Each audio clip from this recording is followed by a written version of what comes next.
एक समय की बात है, एक छोटा सा गांव था जिसका नाम हरियालीपुर था। यह गांव अपनी खूबसूरती और शांत वातावरण के लिए जाना जाता था। यहाँ के लोग मेहनती, सरल और मिलनसार थे। गांव के चारों ओर हरे भरे खेत, तालाब और पेड़ पौधों की भरपूर उपस्थिति थी। हरियालीपुर में एक गरीब किसान, जिसका नाम रामू था, अपने परिवार के साथ रहता था। रामू का परिवार बहुत साधारण था, लेकिन उनमें एक अद्भुत खुशियां और आत्मविश्वास था। रामू के पास थोड़ी सी जमीन थी, जिसमें वह अपने परिवार के लिए खेती करता था। रामू के जीवन में कई कठिनाइयां थीं। मौसम की अनिश्चितता, फसल का सही समय पर नहीं होना और अन्य प्राकृतिक आपदाएं उसकी खेती को प्रभावित करती थी। लेकिन रामू कभी हार नहीं मानता था। उसने अपने पिता से सीखा था कि मेहनत करने से ही सफलता मिलती है। रामू की पत्नी सीता एक मेहनती और समझदार महिला थी। वह हमेशा रामू का हौसला बढ़ाती थी और बच्चों को पढ़ाने में मदद करती थी। रामू और सीता के 2 बच्चे थे, मोहन और सीता। मोहन पढ़ाई में बहुत होशियार था और हमेशा गांव के स्कूल में अच्छे अंक लाता था। हरियालीपुर में एक छोटा सा सरकारी स्कूल था, जहां गांव के बच्चे पढ़ने आते थे।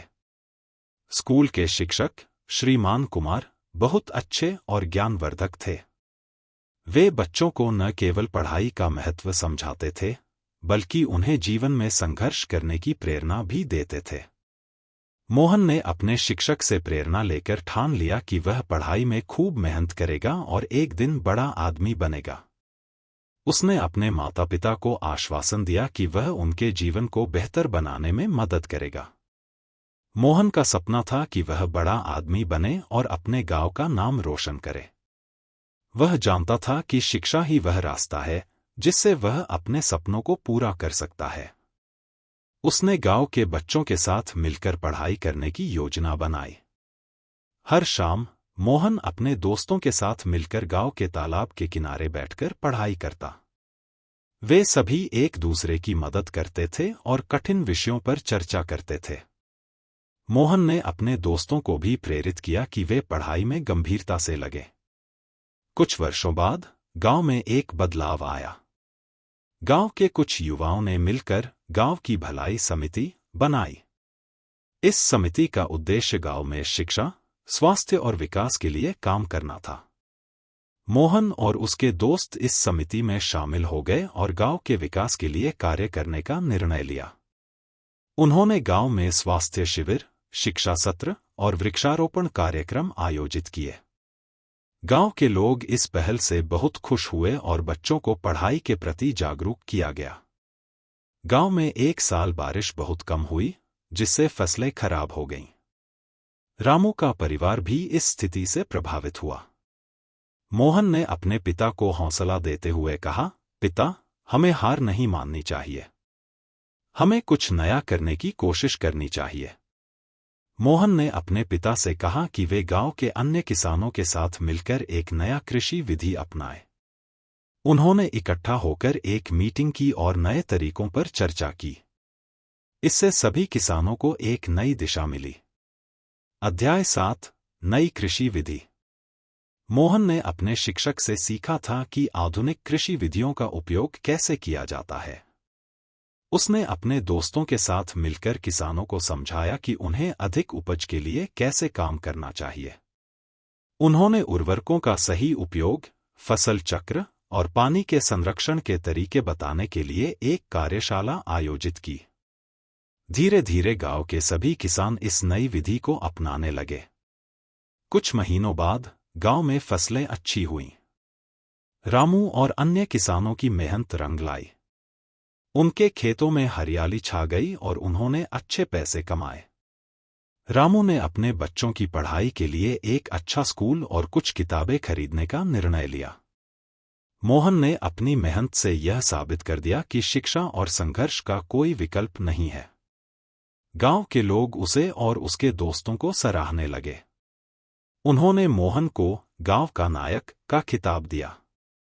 मोहन और उसके दोस्तों ने गांव के बच्चों के लिए एक कोचिंग क्लास भी शुरू की। उन्होंने गांव के गरीब बच्चों को मुफ्त में पढ़ाने का निर्णय लिया। मोहन का सपना था कि गांव के सभी बच्चे पढ़ाई करें और अपने सपनों को पूरा करें। गांव के लोग अब शिक्षा के महत्व को समझने लगे। उन्होंने अपने बच्चों को स्कूल भेजना शुरू किया और धीरे धीरे गांव में एक नई चेतना फैलने लगी। मोहन के प्रयासों से गांव में शिक्षा का स्तर बढ़ा। गांव के बच्चे अब बड़े बड़े सपने देखने लगे। मोहन ने अपने दोस्तों के साथ मिलकर गांव में एक पुस्तकालय भी खोला, जहां बच्चे विभिन्न विषयों पर किताबें पढ़ सकते थे। अब गांव के बच्चे न केवल खेल में बल्कि पढ़ाई में भी आगे बढ़ने लगे। मोहन ने यह साबित कर दिया कि शिक्षा की शक्ति से किसी भी स्थिति को बदला जा सकता है। अध्याय 11। मोहन का एक और सपना। मोहन ने एक दिन अपने दोस्तों से कहा, हमें गांव में एक स्कूल बनाना चाहिए ताकि हमारे बच्चे अच्छी शिक्षा प्राप्त कर सकें। उसके दोस्तों ने उसकी बात को गंभीरता से लिया और इसके लिए योजना बनाने लगे। उन्होंने गांव के बुजुर्गों से बात की और सभी ने सहमति दी। सभी मिलकर एक बड़ी राशि इकट्ठा करने लगे। उन्होंने गांव के लोगों को भी समझाया कि शिक्षा का मतलब सिर्फ किताबें नहीं, बल्कि एक उज्जवल भविष्य है। अध्याय 12। स्कूल की नींव। मोहन और उसके दोस्तों ने गांव के लोगों के सहयोग से एक स्कूल की नींव रखी। गांव के सभी लोग खुशी खुशी इस काम में सहयोग करने लगे। मोहन ने अपने पिता को भी इस कार्य में शामिल किया और रामू ने कहा, बेटा, तुमने बहुत बड़ा काम किया है। स्कूल का निर्माण तेजी से चलने लगा और सभी बच्चे स्कूल के उद्घाटन का बेसब्री से इंतजार कर रहे थे। गांव के लोग भी उत्साहित थे और उनकी आंखों में उम्मीद की किरण थी। अध्याय 13। स्कूल का उद्घाटन। जब स्कूल का उद्घाटन हुआ तो गांव में एक बड़ा समारोह आयोजित किया गया।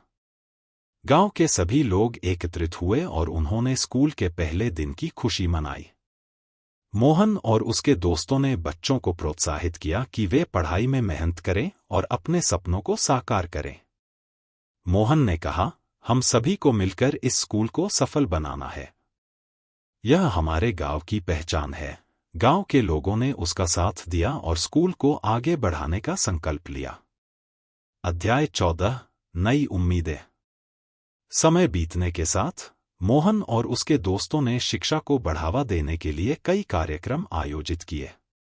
उन्होंने गांव के बच्चों के लिए विज्ञान, गणित और कला की कक्षाएं शुरू की। गांव में सभी बच्चे अब पढ़ाई के प्रति उत्साहित थे और अपने भविष्य के लिए नई उम्मीदें देखने लगे थे। मोहन का सपना अब सच हो रहा था। गांव के बच्चे स्कूल में अच्छे अंक लाने लगे और उनके माता-पिता गर्व से अपनी आंखों में आंसू लाते थे। उन्होंने अपने बच्चों को उच्च शिक्षा के लिए शहर भेजने का निर्णय लिया। अध्याय 15। सफलता की ओर कदम बढ़ाते हुए। मोहन ने अपने सपनों को साकार करने के लिए और मेहनत करने का निर्णय लिया। उसने सोचा कि यदि वह उच्च शिक्षा प्राप्त करेगा तो वह अपने गांव और उसके बच्चों के लिए और अधिक कर सकेगा। उसने शहर के एक अच्छे कॉलेज में दाखिला लिया। कॉलेज में मोहन ने कठिनाइयों का सामना किया, लेकिन उसने कभी हार नहीं मानी। उसकी मेहनत ने उसे सफल बनाया और उसने कॉलेज में टॉप किया। गांव के लोग उसकी सफलता पर गर्व करते थे। अध्याय 16। गांव का सम्मान। मोहन जब कॉलेज से वापस अपने गांव आया तो गांव के लोगों ने उसका भव्य स्वागत किया। उन्होंने मोहन को सम्मानित किया और कहा, तुमने हमारे गांव का नाम रोशन किया है।